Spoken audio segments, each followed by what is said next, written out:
Thank you, Mr. Speaker, and I thank the gentleman from Michigan for yielding the time.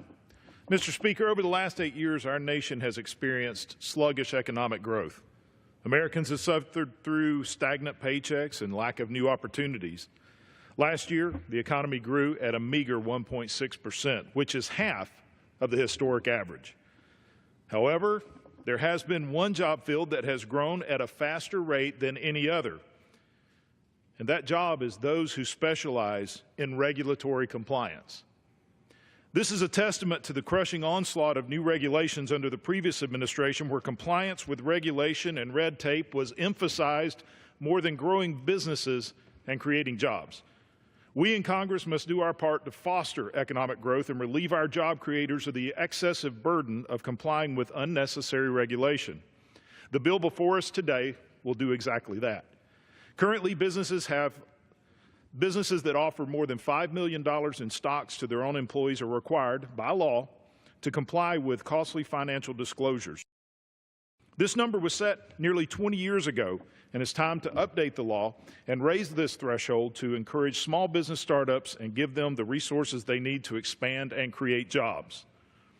The Encouraging Employee Ownership Act would raise this threshold to $10 million and give private businesses more flexibility to reward their employees with ownership of a company. This bill passed the Financial Services Committee last month with strong bipartisan support.